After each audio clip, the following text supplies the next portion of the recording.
Hi అండి, నేను ఈరోజు మీకు ఒక టేస్టీ అండ్ హెల్దీ రెసిపీ చూపిస్తాను.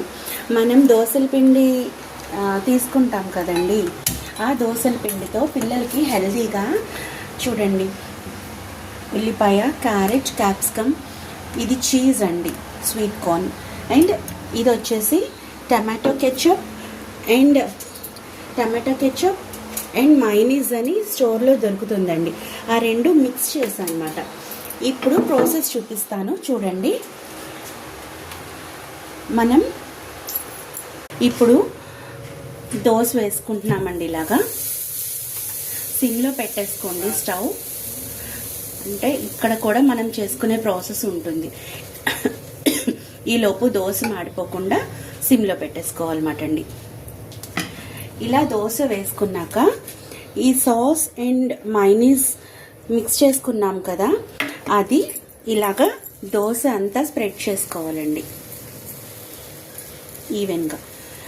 కావాలంటే కొంచెం సాస్, కొంచెం మైనీస్ దోశ మీద వేసుకుని స్ప్రెడ్ చేసుకోవచ్చు. అది టైం టేకింగ్ కనుక ఇలా చేస్తున్నాను అనమాట. ఇప్పుడు ఈ వెజ్జెస్ అన్నీ మనం ఇలా వేసుకుంటాం. Onions,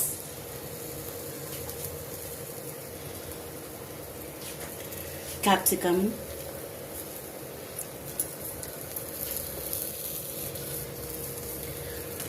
carrot.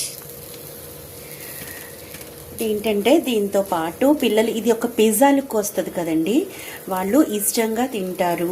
వెజిటబుల్స్ అన్నీ వాళ్ళకి వెళ్తాయి కనుక వాళ్ళకి హెల్త్ కూడా బాగుంటుంది.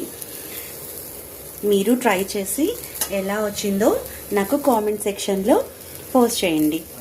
అండ్ పిజ్జా మీద చీజ్ వేస్తాడు కదండి, అలాగా last but not the least అన్నట్టుగా ఇలా చీజ్ వేసుకోవాలన్నమాట అండి. అదంతా అలా స్ప్రెడ్ చేసుకున్నాకండి, లాస్ట్లీ మనం దోశ మీద ఎలా అయితే కొంచెం ఆయిల్ వేసుకుంటామో అలాగే కొద్దిగా ఆయిల్ వేసుకుని ఒక్కసారి ఇలా ప్రెస్ చేసుకుంటే ఆ బ్యాటర్, ఆ పైన వేసిన ఇంగ్రీడియంట్స్ అన్నీ కింద పడిపోకుండా వాటికి టచ్ అయినట్టు వస్తుంది అన్నమాట అండి. కాలాలండి. ఇప్పుడైతే పర్ఫెక్ట్గా దోశ రెడీ అయిపోయింది. ఇదిగండి, ఇలా వస్తే మనకి దోశ రెడీ అయిపోయినట్టే. చూసారా? ఇప్పుడు ఇది మా అబ్బాయికి ఇస్తున్నాను, టేస్ట్ చేసి చెప్తాడు ఎలా ఉందో.